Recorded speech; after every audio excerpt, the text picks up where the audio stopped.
Hello. Okay na? Yan ang kayo?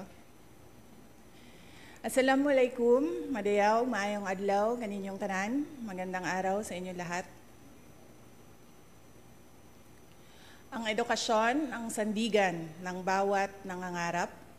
Education is the key to success, not only of individual aspirations, but of an entire nation. As we commence preparations to embark on a new school year, we also take time to assess where we are, from where we started.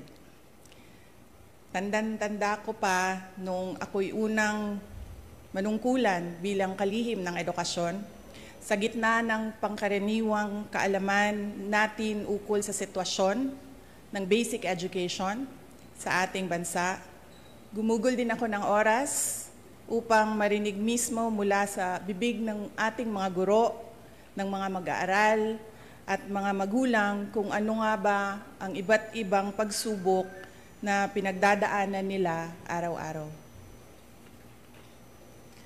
Ang mga narinig ko ay sari-saring kwento ng katatagan, pagmamahal sa napiling bukasyon at pagsisikap upang makamit ang mga munting pangarap. Ang matatag agenda is not a mere campaign.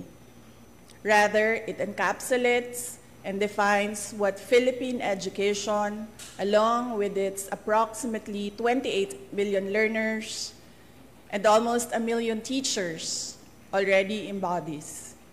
It is resilient. Our children are the children of heroes. They deserve no less than an education system that can fully unleash true potential and effectively mold them into vital contributors for nation building. As I speak before you today, I speak of the road we have traveled thus far. 2 years since we accepted the gargantuan task of heading the basic education sector, we have taken big steps towards institutional reforms through the improvement of our curriculum, the acceleration of basic education infrastructure and facilities, the promotion of learners' safety and well-being, and the provision of much-needed support for teacher quality and welfare. In the last 24 months, DepEd has launched a new curriculum for kindergarten to grade 10. As we open our schools on July 29, we highly anticipate its nationwide implementation. Our curriculum, however, is a mere scrap of paper without the necessary resources for its effective delivery. In order to provide resources such as textbooks, supplemental reading materials, as well as learning tools and equipment, we took strides to improve the procurement process within the department. By the first half of the year, we are on track to complete our textbook procurement as well as the purchase of e-learning cards. The fact of fiscal restrictions and inadequate resources is known to all. Therefore, DepEd has had to innovate in the provision of basic education facilities. Alongside building new classrooms, we tapped into digital infrastructure in order to address the congestion and avoid learning disruptions during times of calamity. Today, an additional 2,000 last-mile schools have been given internet connections through satellites, while 305 schools have been connected through fiber internet. By the end of 2025, we aim for all schools to be connected. With the emergence of technology and social media, our learners also face new and emerging challenges. Hindi biro ang maging mag-aaral sa panahong ito. In order to provide a safe and conducive learning environment for our learners, we have launched a centralized reporting system through the Learners' Rights and Protection Office. By providing a hotline, we remind each learner that they are never alone. We continue to provide awareness and work with partner agencies to shield our learners and teachers from all forms of abuse, illegal drugs, terrorism, insurgency, and all forms of criminal activities. In our thrust to promote inclusivity, we continue to strengthen the alternative learning system and our special needs education. No child should be left behind. Teachers are truly the cornerstone of any education system. We have worked tirelessly to address your concerns through the National Educators Academy. We have provided avenues for teacher training and professional development. We have provided personal accident insurance to assist our teachers when they need it most.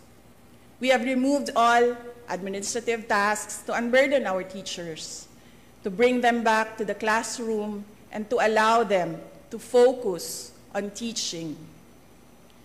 We have also given our teachers their much needed rest, a 30-day, no mandatory or voluntary tasks break, which they are currently enjoying as we speak. I did not do this alone, nor do I claim to have done so. I would like to take this moment to express my profound gratitude to those who took part in this journey. To our partner agencies in the national government, thank you for your commitment towards a whole-of-government approach for basic education. To our local government units, thank you for keeping education and the youth as priority projects year in and year out. To our private sector partners, whether foreign or domestic, thank you for your resolve as education champions. To my DepEd family, Execom, Mancom, Central, Regional, Division, and school officials,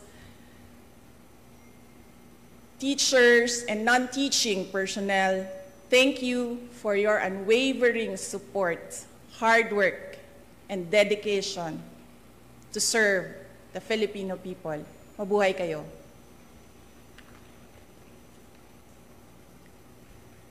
To our teachers, words can never capture how grateful the nation is for your sacrifices, for your passion, and for your unrelenting commitment to rearing the youth.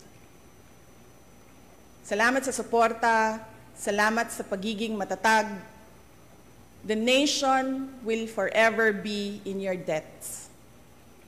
Sa 2 taon nating pagsasama, ang kwentong nabuo natin ay kwento ng kapit-bisig na pagtaguyod sa adhikaing maitatag ang isang bansang makabata at batang makabansa.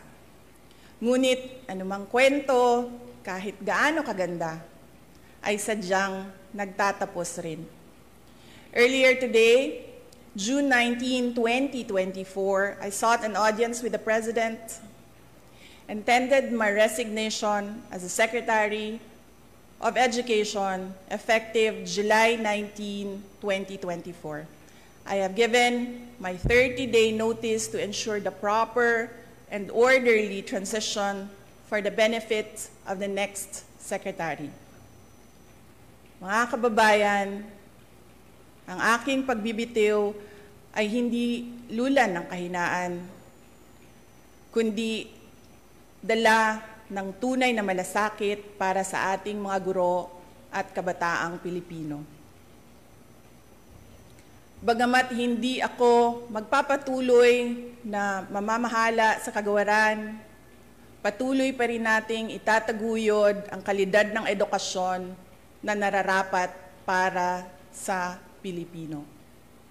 Hindi man ako ang tumatayong kalihim ng edukasyon, mananatili akong isang ina, isang ina na nagmamatyag at titindig para sa kapakanan ng bawat guro at bawat mag-aaral sa Pilipinas. Para sa isang matatag na Pilipinas. Mga kababayan, lahat ng ating ginagawa ay para sa Diyos, sa bayan, at bawat pamilyang Pilipino. Syukuran. Thank you.